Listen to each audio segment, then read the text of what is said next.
Peace to the MWAs.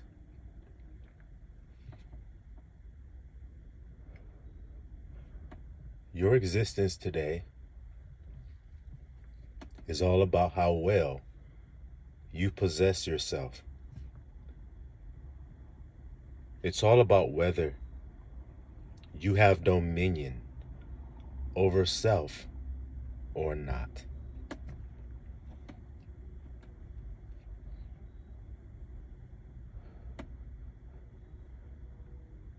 People spend so much time focused on what's going on outside of themselves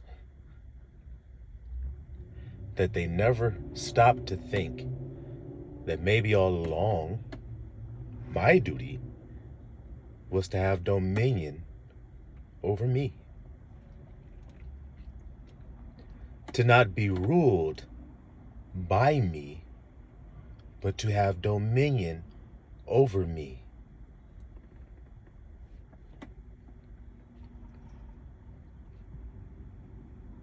How many of us have found ourselves at some point in our lives manipulated?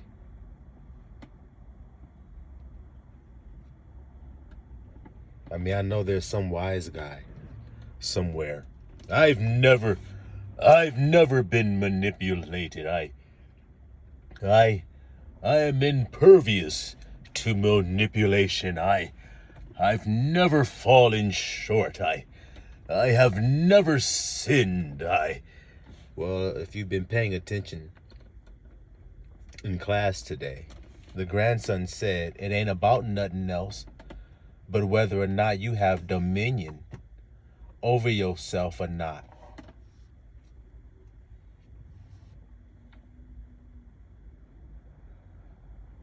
And for you to say you have never sinned is a lie.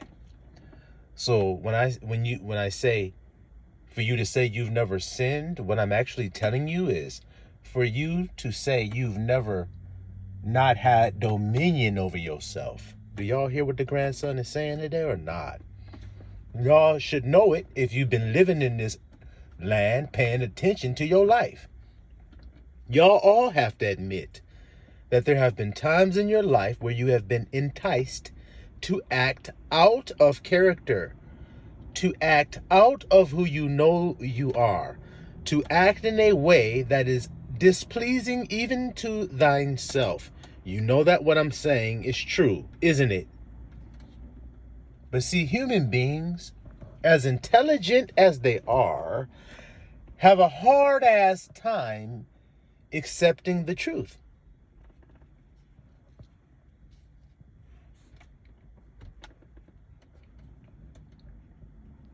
They have a very difficult time with that.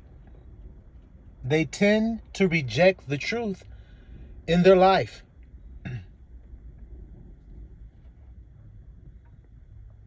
This is why blaming is a feminine thing to do. But what do you mean, grandson? Blaming is feminine. I'll prove it to you. In the beginning, there was a man and a woman in a garden. And then they did something they had no business doing. What was that? The woman took the fruit, y'all know, and ate it, and she gave it to her husband, and he ate of it, which means the dominion was usurped. It wasn't upheld. And when it wasn't upheld, sin entered in. Can you hear me? When you gave up your dominion of yourself because you were enticed or tempted to do such a thing, that's when sin entered in. And when sin entered in, that means that the woman was in rulership. And when the woman was in rulership, guess what you as a man did? You followed after her. Now let's see if blaming starts to come in the picture. Did you eat of that fruit that I told you not to? The serpent beguiled me. So it's the serpent's fault that you didn't be who you were supposed to be. Yeah, that's sin. I don't know if people just are dull Maybe they are, like the book of Isaiah says. They can't hear, they got too much wax up in them ears, or their eyes have too many scales up on top of them shits that they can't see nor hear. How simple this is. When you're not acting in accordance with who God made you to be, that's called sin. Y'all thought y'all knew what sin was by saying there's a whole bunch of stuff other people tell you ain't good for them to do. Do you hear this? If what I'm saying isn't true, then how come when you read the Bible, you read these exact dilemmas going on? Some people think we should do this, and then there are other people that think we should do this. What should we do? Let every man be persuaded in his own mind. So your own mind is going to persuade you about what you should do or shouldn't do. And y'all listening know that's true, right? Y'all all know it's true.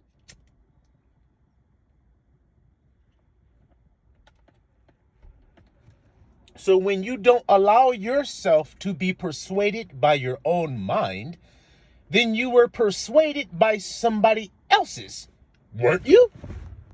That's called sin. God said you're good. You let somebody tell you you're not. Well, then what does that mean? And people think good means moral. It's a moral thing. Look, is it good if you're a so-called black man and you lay with your so-called black woman and you guys produce a so-called black child? If you see that, won't you call it good and it has nothing to do with morals? Now, let's say you're a so-called white man and you have a so-called white woman and you lay with her and the child comes out a so-called black child. Are you going to say that that's good that he came out that way, even though it has nothing to do with morality that he looks this way? Come on then here. So when you say good, it doesn't just mean moral. Does it? Well, no. Okay, well then understand that then. In your life. Understand it. Somebody's trying to tell you because their moral standards, they believe you're not fulfilling them, then you're wrong. I'm not here to fulfill your moral standard, am I? See, that's the kind of attitude the MWAs have. They are strictly not concerned. Look, let me tell it to y'all like this. We don't give a damn what you niggas say. We don't care what a nigga gotta say. No, we don't give a damn what a nigga done said. We don't care what a nigga done said. No, we don't give a damn what a nigga tryna do. Why? Cause my Abba is good. So, did y'all hear what I just said to you? That's the kind of attitude we literally have. Why? Because this world go along in error. And if it go along in error going into a ditch because they're blind, then I don't think I need to follow. What about you? To have eyes that see mean you actually understand what's going on. I don't need an outside source to tell me what's right or wrong, do I? If you do, then there's something definitely wrong with your ass, isn't there? If you need some other human being to tell you what's right or wrong, something you're missing inside. Shit, that's what's happening. You're missing an ingredient your ass should have. Well, the Bible says that there are some who go along whose consciences are seared like a hot iron.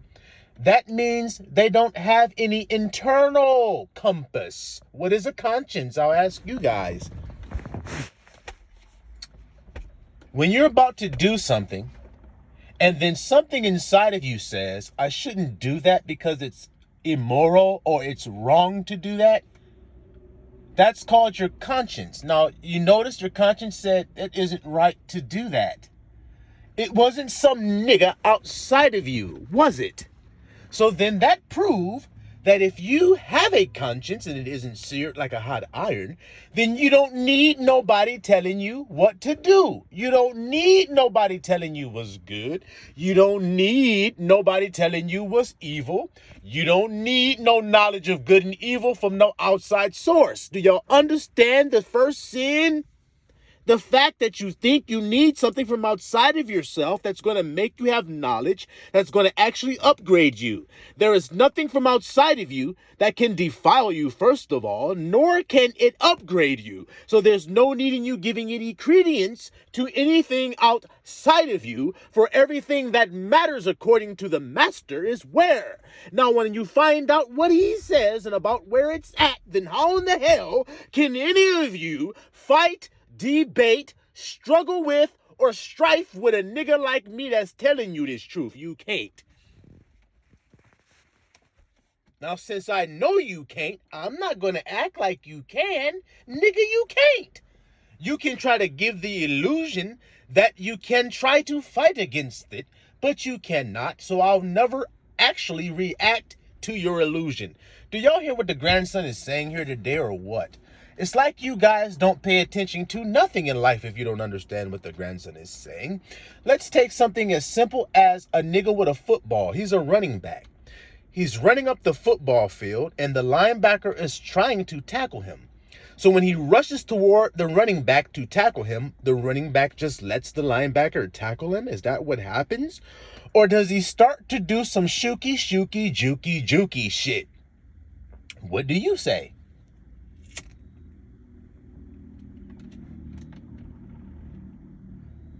I say this nigga starts to do some Barry Sanders type of shit, and he starts to juke on you. And why is he juking? That's my question. For all y'all that think y'all are so intelligent on this earth, answer this simple question. Why is the running back, why does he juke? Why does the NBA player do what's called a crossover? Why does he do that? Why does the boxer do what's called a feint? Why does he do these things? Guys, I can keep on going, but I think you guys get the point. The reason he does it is because he wants you to think one thing while actually planning to do another. So he needs to sell an illusion to you. That's called a juke, or that's called a feint, or that's called a crossover. I'm making you think I'm going one way when I'm actually planning on going the other. But you're going to think I'm going the one way that I'm selling to you because I sold it so well that you actually went for it, and now I'm going the other way I actually planned on going all along. Before I ever had juked, I had planned it.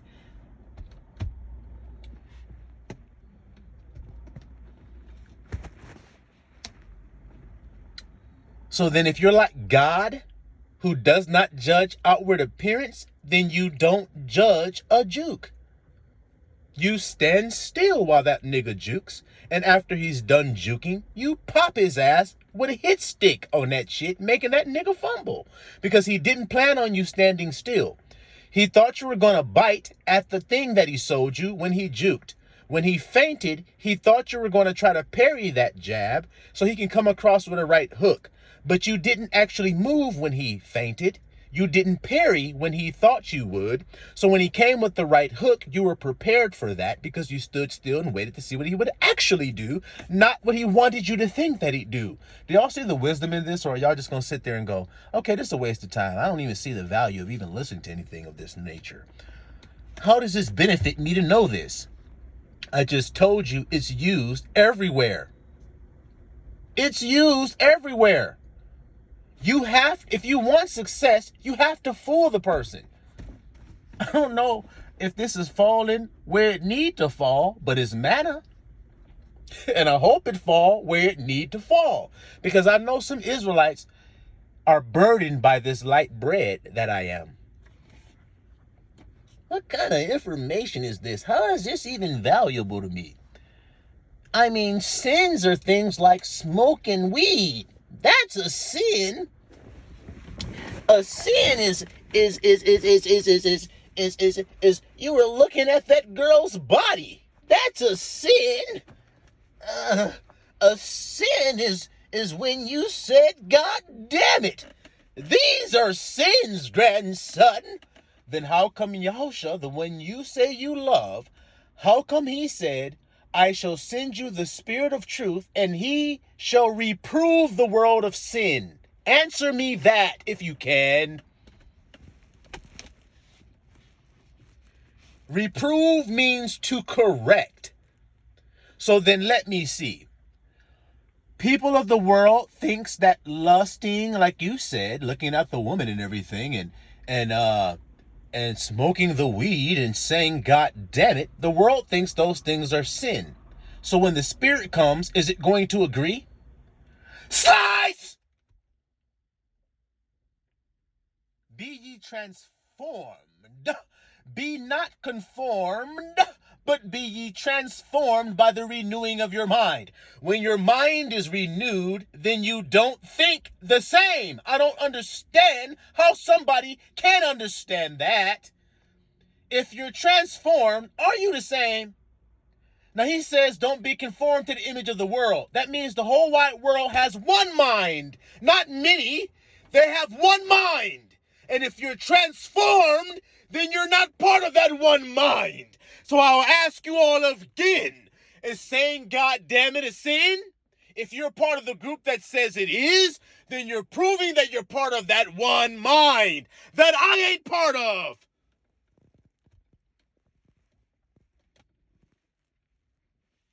That's why I don't judge the way you do. And then when you try to get me to, I ain't gonna go for that. No. I said no can do. I can't go for that. That's the way I'm gonna be about it. And only the niggas that's like me can resonate with the energy I'm giving off right now. You think when you go to the Mustang to sit on his back, he's just gonna let you. Then you're living in a fucking fairy tale, because go out there and try. You're going to get a very intense energy. So then God is showing the whole wide world through his creation that sometimes in life you're going to come across a man that is a wild, untamed man like Samson. And that means that the way he acts is in accordance with what would come out of his heart. So therefore, he's not going to care about what you say.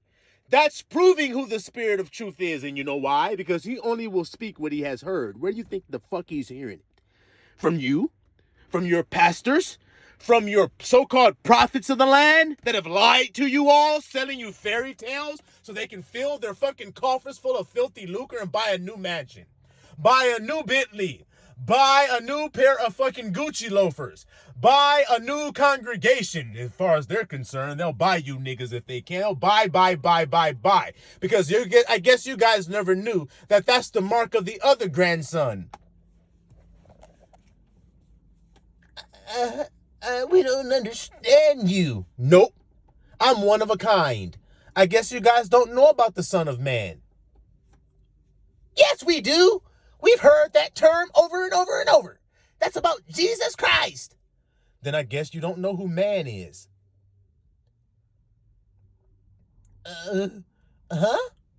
What's Adam's name mean? It means man, grandson. Who's the second Adam? According to the Bible. Look on Google real quick. Let me see. It says here that Yahusha is the second Adam. What does Adam mean again? It means man. So now, who's his son? The first man. Who was his elect son? That would be Abel. Yeah. Wouldn't he be called the son of Adam? Yeah. What does Adam mean again? Grandson, you're tightening this noose around my neck, and I have a premonition that pretty soon here you're going to kick that stool out from under my feet, and I'm going to be left a-dangling, aren't I? Yeah, you are. Can you stop me from kicking this stool out? No, grandson, I didn't know anything about Abel. I didn't think he was important. Well, that's because his name is vanity. Would something important sent from God be considered valuable to worldly people that are conformed to the image of this world? Would they think that what God has to offer them is valuable or vanity? What would you think? Let me ask you like this.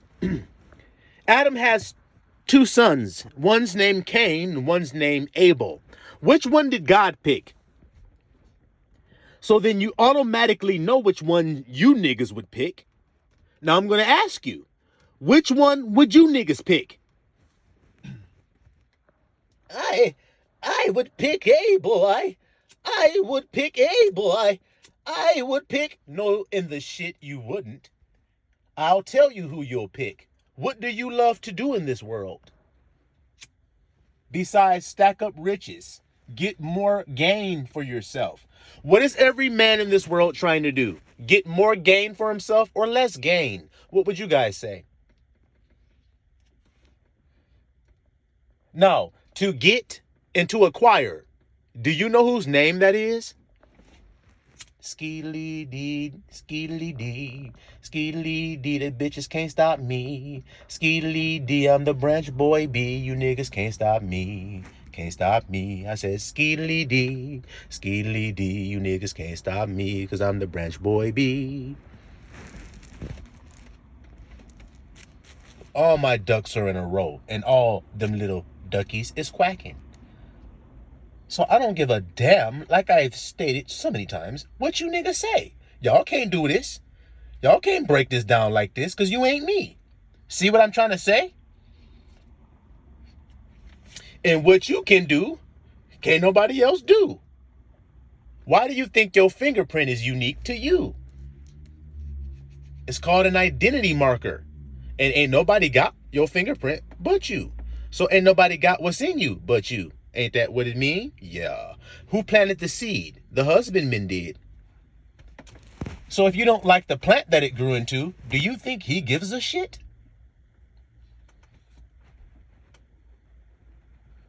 Look at that there. If I plant a bunch of wheat in my field and it all sprouts up wheat, no tares, do you think I'm going to give a shit if somebody else is mad because my field grew nothing but wheat? Do you think I'll get fucking upset or irritated at all about that shit? Or do you think I'll just keep skeedily D in my way as I'm harvesting my wheat, baking my bread, having a good ass time feasting? What the hell do you think? Now watch how the wisdom of Solomon is going to slice and dice through. Solomon is also the grandson or the son of man. See, people don't know this because they don't seem to understand the spiritual. I'm going to help you understand.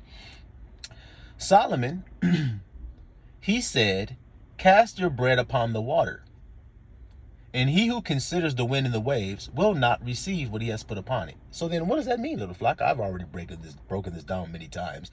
You can't break this down unless you have wisdom. So another nigga conformed to this world would say, I don't know. He who considers the wind and the wave, what the hell? I don't know what the shit that's talking about. Well, let me help you know what the shit it's talking about. It's talking about when you have made a decision concerning something, don't change. Now, if you stop to consider other people's opinions, then you will change the decision you've made. Then you've sinned. Your God is not I am then. Your God is an idol. How come people can't see this?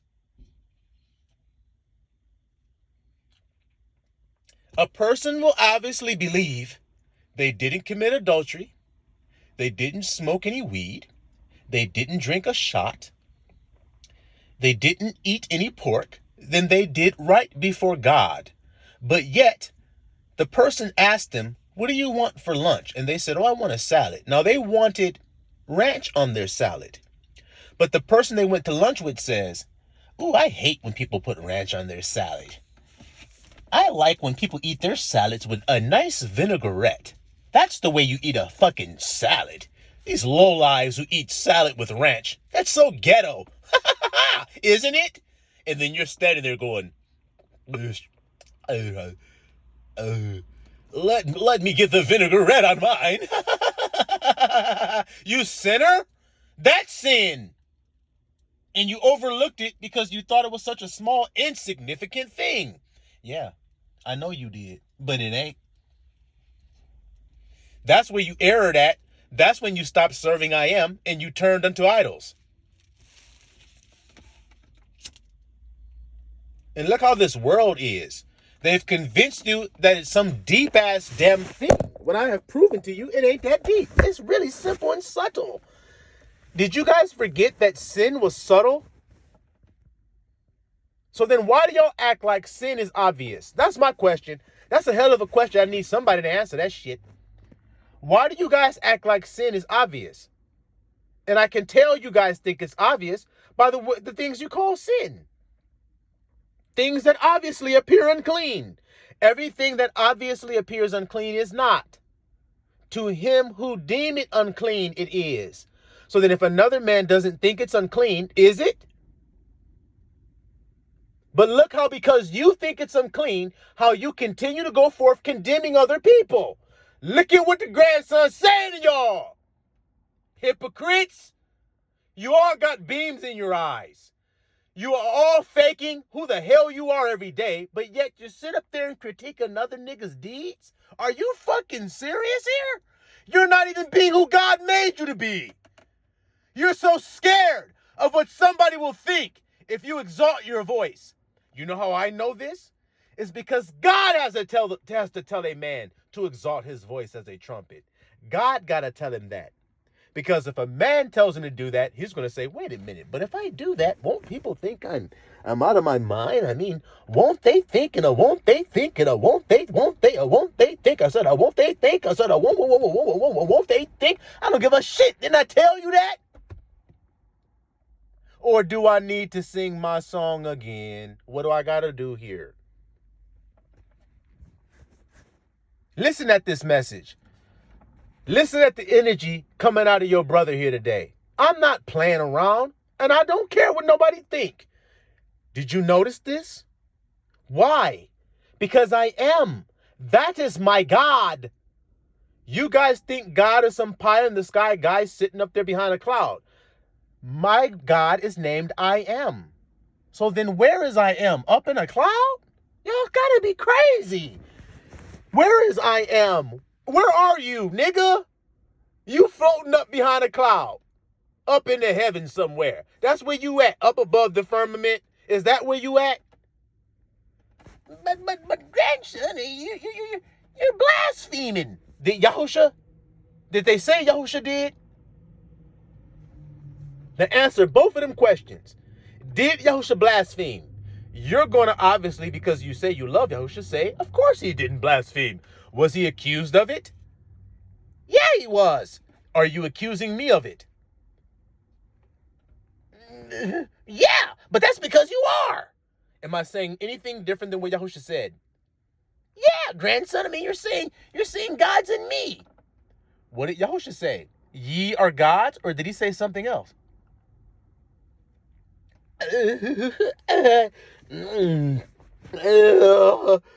Grandson, you're so slippery. I mean, you just keep getting on past us every time we try. You just slip on by. Yeah, I'm wise as a serpent, and I'm on fire. So then, what the hell are you gonna do with me?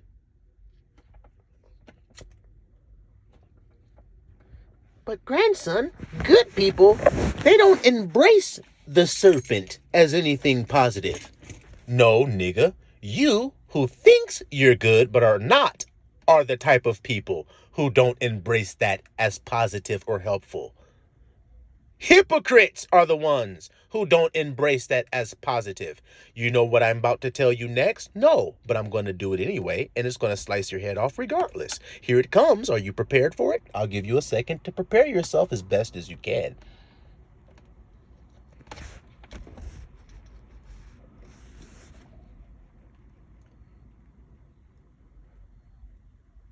Okay, are you ready? Here it comes. To the pure, all things are pure. Slice! But to the impure, all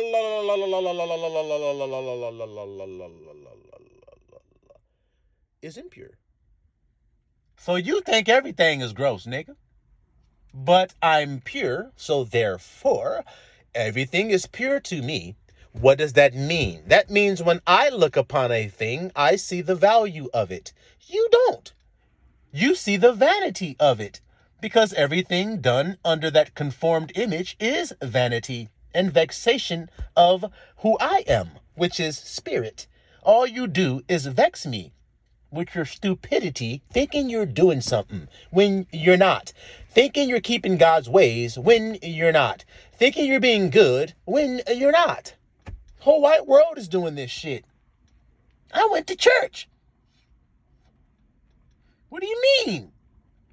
I. Everybody wants to talk about, watch what I'm about to tell you. Everybody, when they get caught, they want to try to convince everybody that they're good. They're going to start to talk about what they've done outwardly. Didn't God say everything done under the sun is vanity? Well, then what does it mean about what you did outwardly? Does it mean it's vanity, or does it mean it was profitable?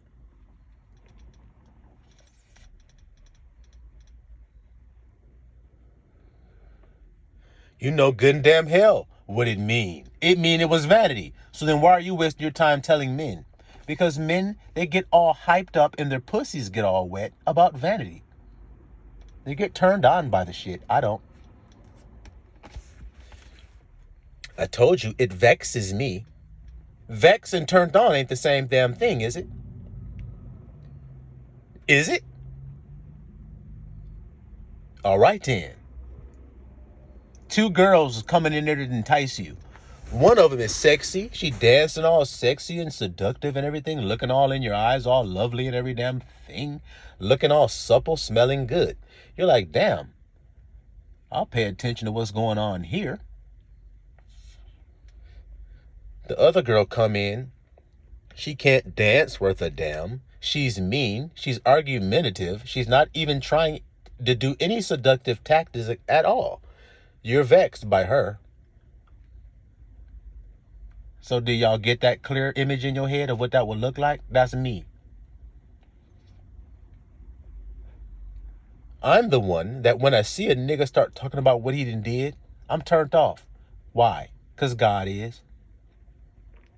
I'm only turned on by what turns God on. God is the husbandman. We've already discovered that earlier in this message.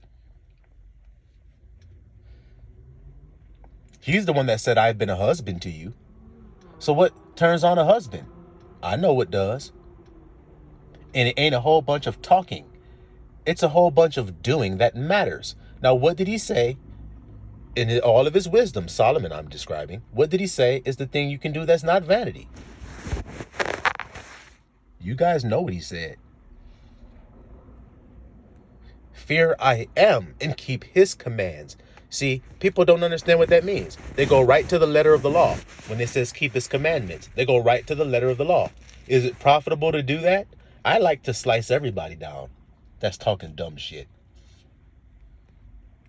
And for you men wonder that, look how easy it is to cut down over righteous, religious people. Look how easy it is to cut them down. You ask them a simple question like what I just asked.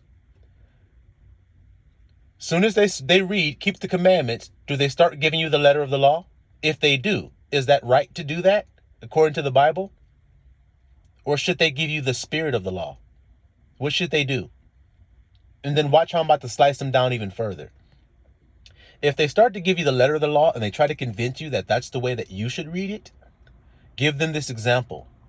What did God mean when he says, thou shalt not muzzle the ox when he treadeth out the corn? What did God mean when he say that? Ask them that. And then first of all, ask them, is that part of the letter of the law? Is that part of the law? They're going to have to say yes, because it is. And then ask them, what did God mean by saying that? And then see what their answer is. If their answer is about an ox, then they don't know shit. They're dumb as a fucking ox. That's what they are. They're stubborn as a damn ox. That's what they're proving that they are. But if they give you a spiritual understanding, spiritual means it points you to within you. So that means that when God says, don't muzzle the ox when he treads out the corn, the Bible goes on to say, did he care for oxen when he said that? God forbid, which means no, that's not what he was talking about. He said it for our sakes, for how we should treat one another. So then if he said that way, do you think there's some other stuff he said that way, or he only said that one law like that? Slice! See? This is the kind of man God is making. He's not making that other bullshit. He's making this. Slice and dice. What do you guys think a saint does? I have another question for you. What does a saint do? What did God say? See, I don't give a fuck what men say a saint is. I'm asking you, what did God say a saint does? Matter of fact, what did God say a saint has in his hand? I ask you that first. So then, wouldn't he be saying slice? And wouldn't he be praising I am in the process of saying slice and dice as he's slicing and dicing? Isn't that what the Bible said exactly what a saint would do? Yeah. So then why do you guys think it's strange when I'm doing that? Because you ain't never seen one. That's why. But now you're seeing Saint Divine. That's who you're hearing talking to you today. That's why you hear it the way you hear it. But I guess that's too much for men's ears to understand what I've just said. Oh well. Doesn't mean I'm not going to tell you the truth just because you guys can't understand it. How many times did y'all just say something and men said, this is a hard saying, and I'm struggling to understand what you've just said? How many times that happened? Did it ever happen? That's another question I'll ask. I ask questions that slice niggas, as y'all can see. Because I told you, that's what saints do. And you're talking to Saint Divine. So now, is there any questions you guys have for Saint Divine? If you think I can't answer, throw it up here and see. Throw it up there like Fruit Ninja and see if I don't slice that shit right in twain. Because that's what saints do. That's what they got in their hand, like I asked you guys. The scripture says we have weapons, men wondered at, doesn't it? Why God give you weapons? That's my question. Now, this God of yours, is he called the God of armies? Now, God's people, are they called an army? Read Ezekiel and see. These dry bones are the whole house of Israel, and they stood upon their feet an exceedingly great army. See how that slice just happened right there? I don't even have to say it. So then God's people are an army, aren't they? And they have weapons, and their weapons are not carnal. So you will not see me swing a physical sword to say slice with it. You will see me swing a spiritual one that will cut through the bone and the marrow, exposing the intentions of your heart. That's the sword I'm swinging here. Hear that? Because it ain't hard to hear and not hard to be understood. We're going to be who he is over here. If you don't resonate with this energy, then you're not elect. Because if you are, then you are of one spirit. There isn't anything else going on here, guys. There's only two choices you have. There's two grandsons of man. One's the son of man God chose. Is that your choice? Now, I've given you guys their names. One's called Abel, one's called Cain. Which one will you choose? Because God's given you guys a choice. I'm the grandson, and I'm telling you what I'm standing on over here. But I told you what the other side stands on. Acquiring and getting, because that's what his name means. My name means vanity, which means we have all decided over here that chasing after vain riches is vanity. Chasing after vain repetition is vanity. Chasing after temporary satisfaction is vanity. Chasing after what someone else says is good is vanity. Chasing after the approval of men is vanity. Being a men pleaser is vanity. Doing anything under the sun is vanity. That means you stand on the side of the preacher that said that.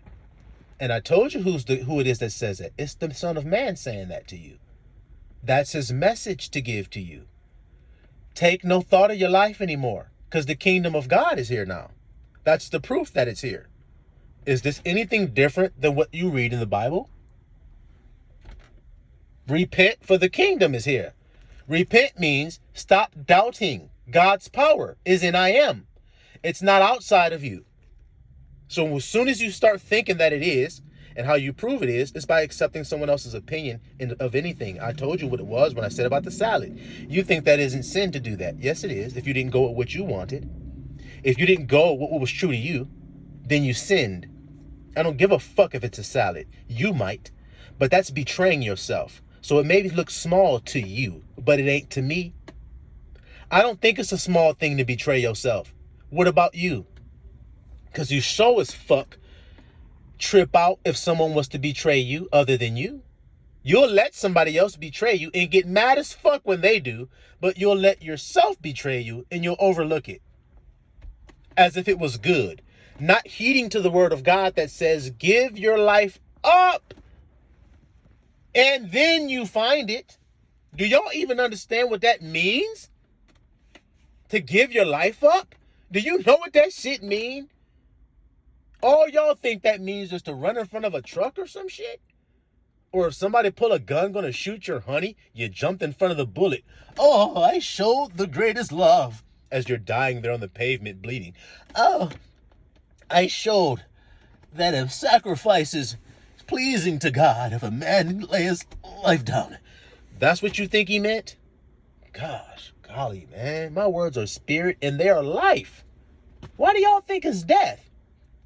Because didn't you say you have to die? Didn't you say? Oh my goodness gracious. Yeah, you have to die to your own carnal understanding so that you can live. So in other words, give your life up. That's what it means. To die to your own carnal understanding concerning what life is. Your carnal mind will only deceive you to save your life. Think it's doing. It's actually costing you your life because your life is your truth. That's actually your life, man. It's the truth. So when you're not living in the truth, you've died to God. Now, how come that doesn't matter to you? Because you're still sucking up some air through your nostrils? You think you haven't died to God. You think you haven't become invisible. But look how everyone treats you when you do that. Look how they all overlook you. Look how your woman no longer is attracted to you when you don't live in your own truth. Look how everybody turns away from you and shakes their head when you're walking in an old perpetrating ass image of yourself. And you know you're being weak when you do it. You know you're not being true to yourself when you're doing that. But nobody wants to talk about that when they go to church, do they?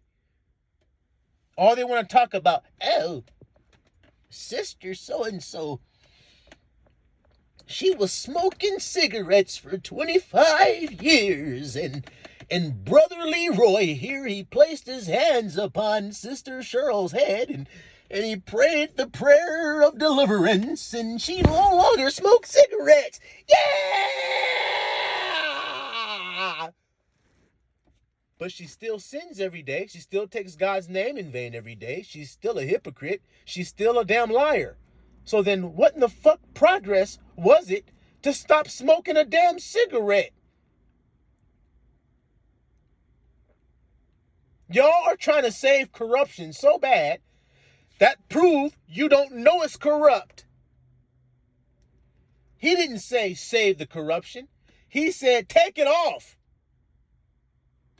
and put on a whole new body. That new body comes with a new mind. Once you have the new mind, then you're not going to think the same damn things you thought were hindering you. You can't think it anymore. You don't have the same mind. All things are become new. You're a new creation. Am I making that up?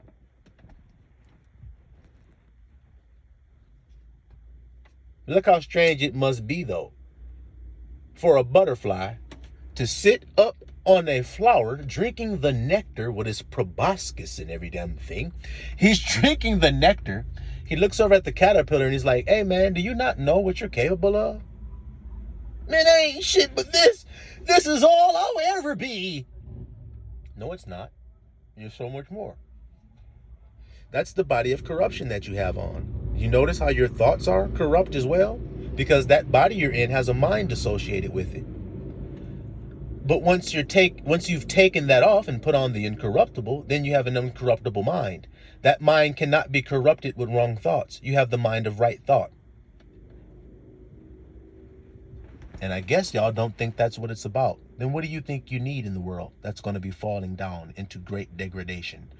What do you think will sustain you?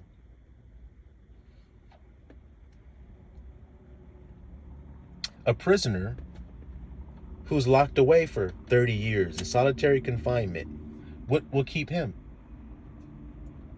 Someone who's stranded in the middle of a jungle, plane crashed, they survived, but they don't know where they are. They're in the middle of the jungle. What will keep them? Somebody who fell off a boat, the boat left, they were stranded out to sea. What will keep them? I say it's the name of the Father in its truth. If you faithfully stand on his name, That's what will keep you. That's what will protect you in any of these circumstances. I don't give a shit what it is. That's what will deliver you from the circumstance. Nothing else can deliver you. So then why would I waste my time telling y'all about something else? When y'all have all found yourself trapped in a circumstance you didn't know how to get out of. Whether it was a relationship, unfruitful relationship, you just held down by it, didn't know how to get out of it, didn't know how to deal with it. Told you how to deal with it. Told you how to get out of it. And there's no other way to get out of it. Whether it were an occupation you were stuck in, you wanted something better. I don't give a damn what it is. Whether it's being locked away, whether it's being kept away from people that you want to see, I don't give a shit. The Father's name will overcome it. That's because it's power. He told you it is. He told you that's where power is. Now, if it doesn't connect with where Christ said the kingdom is, then don't listen to me. But if that name connects to where he said the kingdom is, in other words, the name I am, where is it in you? Where is I am in you? Is it on your head? Is it on your arms? Is it on your legs? Can you wear it on your feet? Or is who you are inside of the being that we see? That's right. That's right. You guys know the answer, but you're all living like you don't know the answer. And it's all because you've been deceived out of the truth. That's all. You like ranch on your salad, but they like vinaigrette, and they hate people who eat ranch. So to please them, to make them comfortable, you switched who you were. And when you did that, you hated what God made. That's all it means. And when you did that, you sinned. Do you think it's error to hate what God makes, or do you think it's good to hate what God makes? What do you think?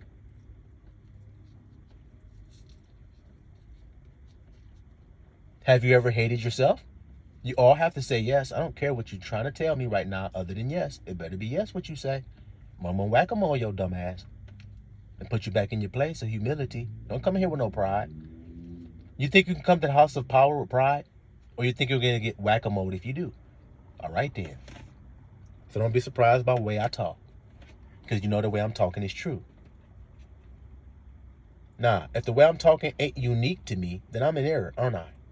But if you hear me talk and you're like, I haven't heard anybody else talk or teach the Bible or teach God or teach power the way this man has, then that mean I'm doing it unique to myself?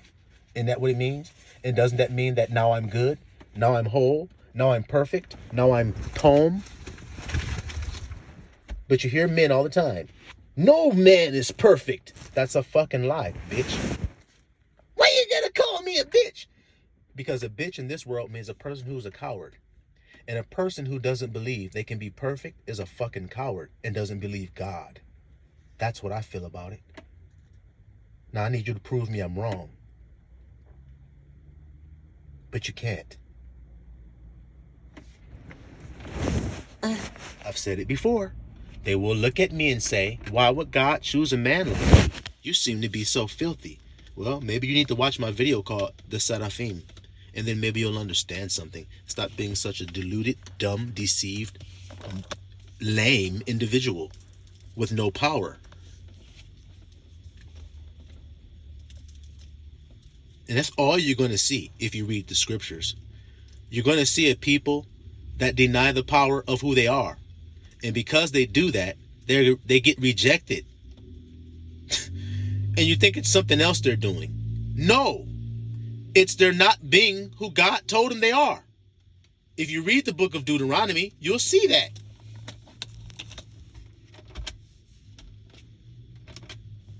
He'd be like, I made you a nation of kings and priests.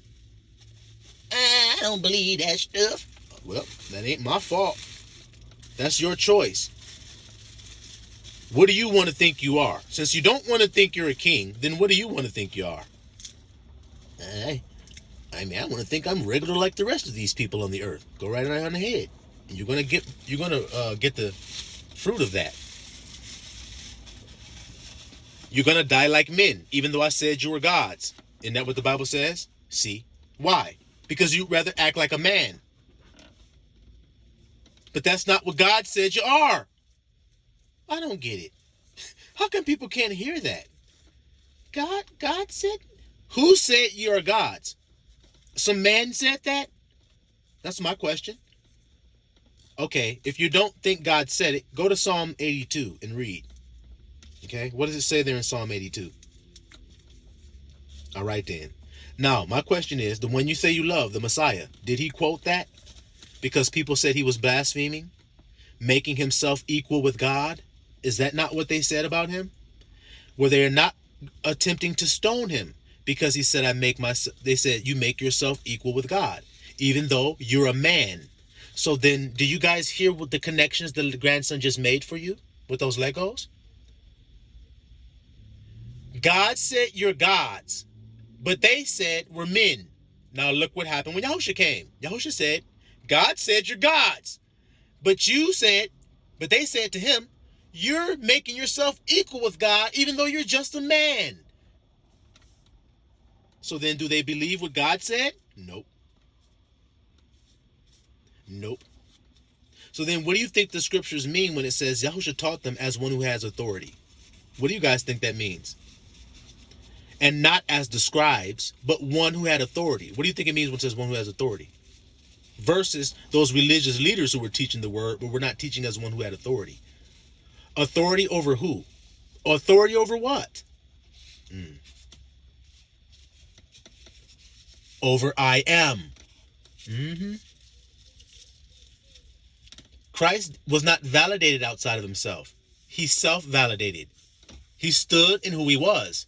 Even if it made tension, I need y'all to hear that nice and good. Matter of fact, let me slow down real quick and talk about that for a minute because it's important that I do. The reason you have betrayed yourself in your life is because there were times when you felt the tension of being yourself. Because when it's time to be yourself, you will always feel tension. Now, how can I prove this? Let's say you are a musician. You're a singer. Now, no matter how many times you have performed, no matter how much hours you've been on stage, no matter how many hours you've put in as a professional and become a veteran and all this other stuff, no matter how much of that, every time you're about to get on stage, you're going to feel tension, aren't you? What we call nervousness or discomfort in some way, shape, or form. Some people throw up. Isn't that what Eminem said? My palms are sweaty. I'm about to throw up mom's spaghetti. Why? Because this is your shot. This is your one shot.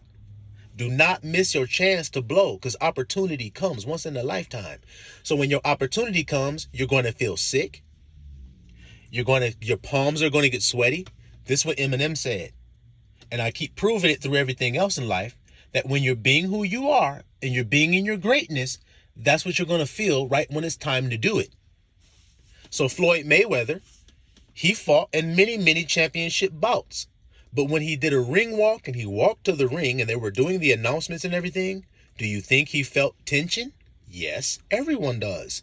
When the racer goes up there to go sprint the 100-meter dash, does he feel tension? Yes, because everybody does when it's time to be you. I keep proving it. Do you need me to prove it more, or are you just going to settle and say, grandson, you're right?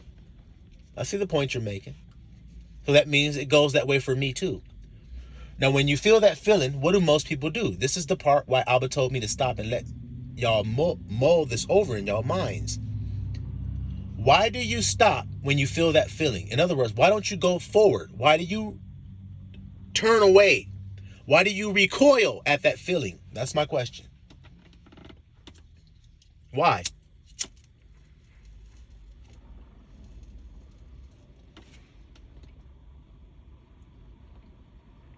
It is because it is uncomfortable. That's why. That's why. And when somebody feels something uncomfortable, they seek to stop it. I'll give you an example of this as well. When something caught on fire and a man was standing next to it, the flames leapt onto him. And when the flames jumped on him, what kind of reaction did you see him have?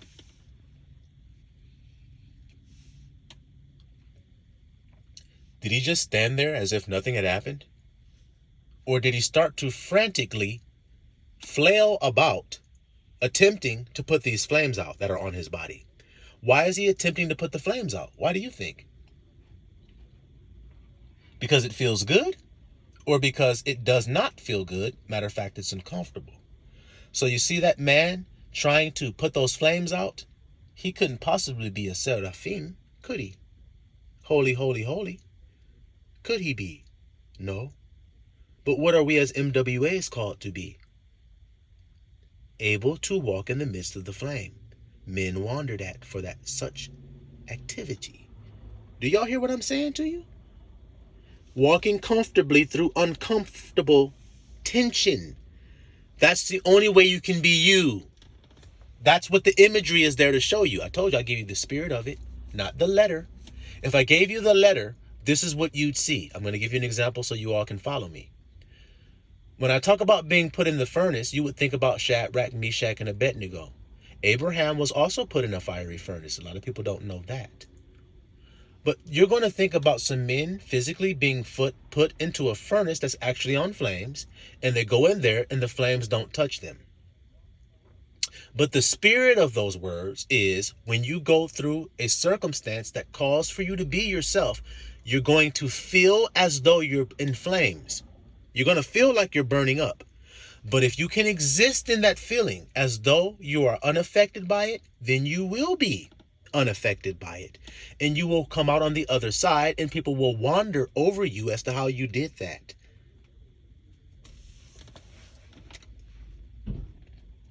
Now, my question to you, now that I've broken down both breakdowns of what I've said concerning the fiery furnace of affliction that is to try you, which one do you think profits you to know? The carnal, 3D, fleshly breakdown of men being in a furnace and not being burned, or what I told you? Now, when you go through a furnace of affliction, where do you need to do the work of keeping yourself calm? Where do you need to do that work at? Now that I've told you that's the work that needs to be done, how are you going to be able to do it without going within yourself and saying Father's name in truth? You can't. That is the only way you can get to the power. Just like Yahushua said, I am the way. So then I am safe. Now I'm in the fire, but I'm as though I'm safe. So now I'm calm in it. The fire is still blazing around me, but it doesn't affect me. I don't even smell like smoke. My clothes aren't even singed. That's what the scriptures are saying to you. And this is what it means, what I'm telling you today. That's why he wanted me to focus on tension. Tension is that feeling of being in the furnace when the flames are turned up. What God is doing is taking dross out of you. So then will you allow that to happen? Or will you think something as bad has happened to you? Now watch how the scripture is going to give you a balm if you think something bad has happened to you. Think it not strange concerning the fiery trial that is to try you. Look how that worked. Look at the medicine. Look at the clarity it gives you to the confusion you were in. I don't understand why I feel this way. I don't understand why. What am I supposed to do? Look how the word just comes through like a healing balm. Cleanses up all that confusion.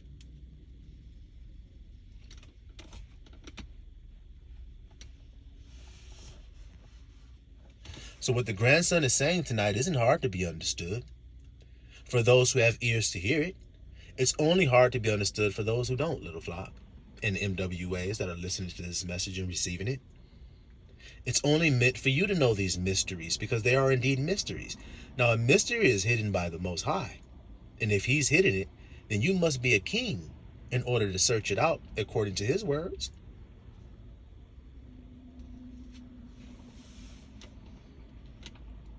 Kings have to learn to sit in great amount of tension. For instance, let's say you're a king sitting in your throne and some barbarians broke through on the other side over there and were coming through trying to raid your little village there. You're not going to feel some tension when the families start coming in saying their loved ones are being killed, their daughters are being taken off, being raped and everything. You're not going to feel no tension. That's what you're telling me? Of course you will. But as the leader and as the king, you have to remain level-headed, calm and calculating, thinking strategically. In order to think strategically as a serpent does, you have to stay calculated and calm and cold-blooded. Cold-blooded means unaffected by outside circumstance. So when a human being says, "Oh man, that was cold-blooded," that means that person did that without a second thought. Isn't that what it means? See, they didn't doubt. They just did it as if they were unaffected by the outcome. That's how we should be as kings. We know the outcome, so we're unaffected by any other circumstance trying to come against that outcome. Do you see what I'm trying to say? And so should you be. That's the word. So when you speak the word, then you are unaffected by something else coming towards you saying it's not the word you've said it is. Because you're the king. If you doubt that your word has went forth, then you have not given a decree. Because when a king gives a decree, can he change that decree? Maybe you need to read the book of Esther to know the truth of that answer. King can't go back on his decree once he's given it. So the same goes for you. When you've put a boundary in place, then you have to stand on that boundary. In other words, you don't put a wall there and then leave it unattended. You put guards on it to show people you're not fucking around about your boundary. See what I mean? That's why you put the guards up there. You could have just put the wall, but what good is that if you don't have guards? And a lot of you men have put boundaries in place with no guards there, which means you put a boundary, and as soon as the boundary was tested or breached, it was overcome because there were no guards keeping watch.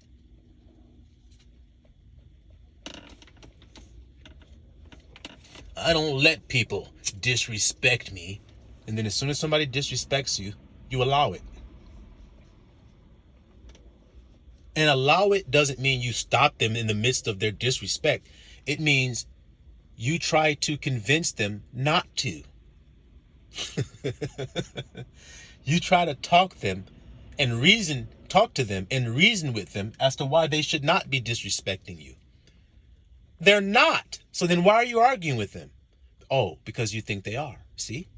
You can't fool around with God. He knows. He knows the truth of you. So why does it matter if men think a lie of you? That's what I'm trying to figure out here.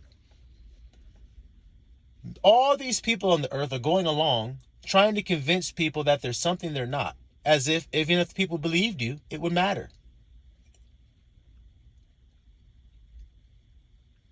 Men buy things and wear them to try to convince other people that they are wealthier than they are.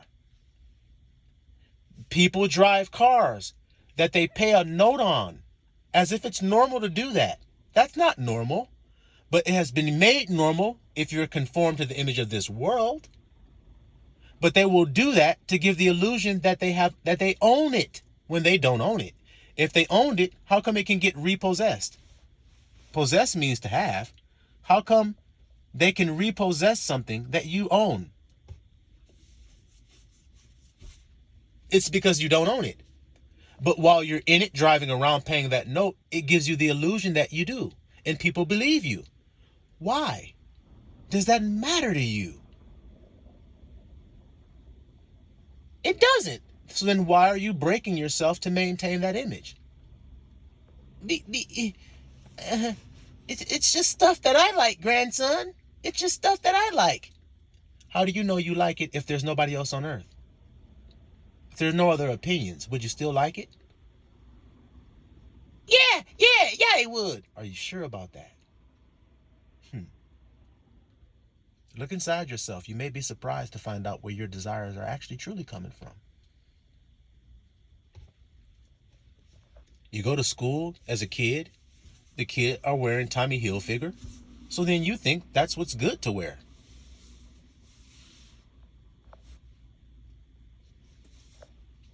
And if it was some shit called haberdashery, that would be the shit you would think was good to wear. But if you're transformed, then haberdashery, gagadashery, laugh-a-pashery, and every damn other clothing line that come out wouldn't matter to you because you'd see the truth of it. It's just a bunch of men vying for other men's attention so that they can acquire and get, because they all have the mark of the beast. All of them do. They can't count the number of his name because they don't have wisdom. So they don't even know what to look out for when it comes to this mark. And I'm telling you what it is because I tell you the spirit of a thing. You ever think God is talking to you and he's not talking spirit? What do you think? So then, as I told you about the ox, when he told you about the mark of the beast and all of that, do you think he was telling you something spiritual or something carnal? What do you think?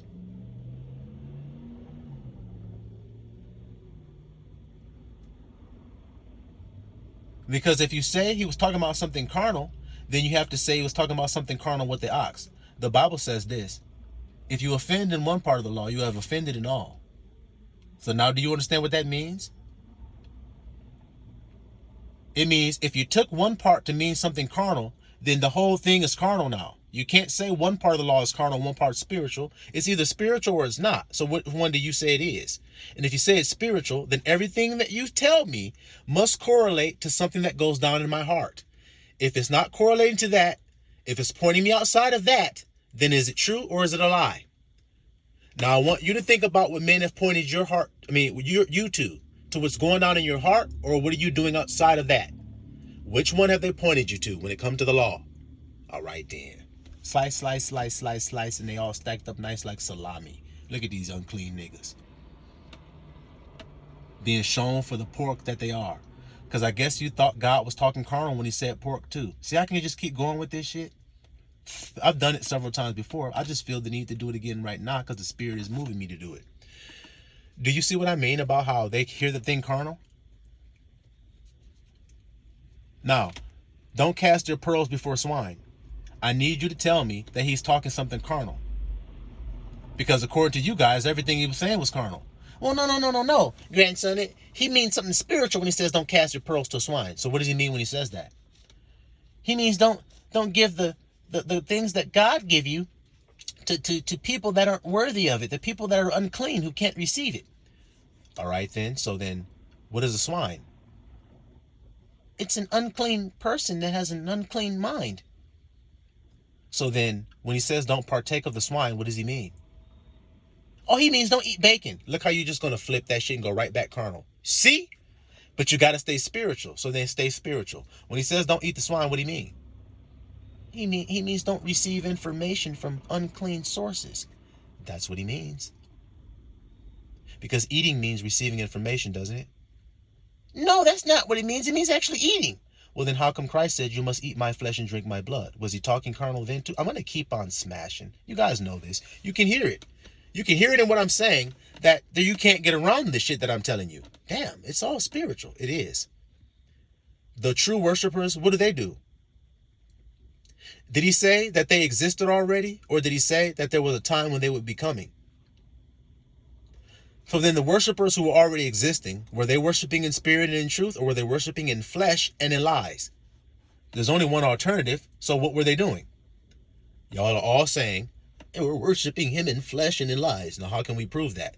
They indeed outwardly appear righteous. Who said that? Christ did. What else did he say? He says they're like whited sepulchres, which indeed outwardly appear righteous unto men, but inside are full of dead men's bones. He says they clean the outside of the cup and platter. So as we see, there are two examples of the religious people of that day who were worshiping God in flesh and in lies. How they worship God had to do with how they adorned themselves, how they appeared outwardly to men. And it did look good, but it wasn't.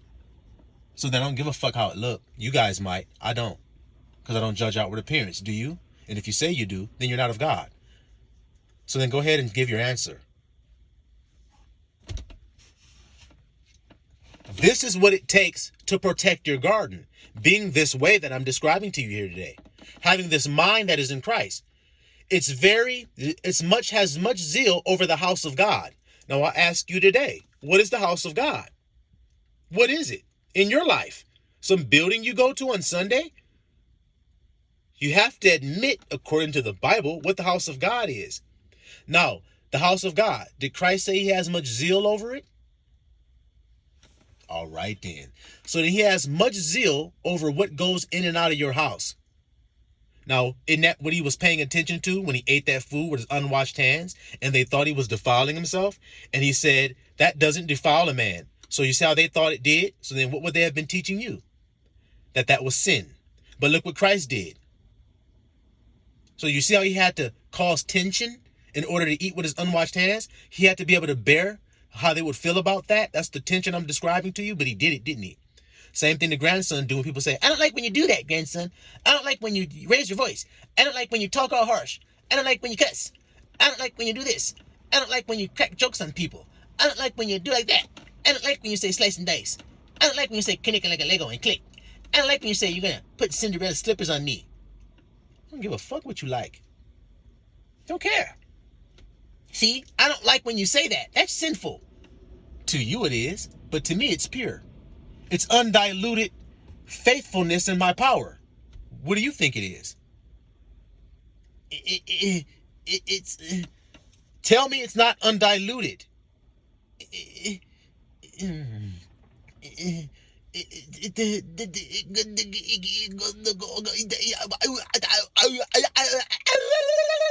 That's all, folks. Yeah, let's get the fuck out of here, y'all.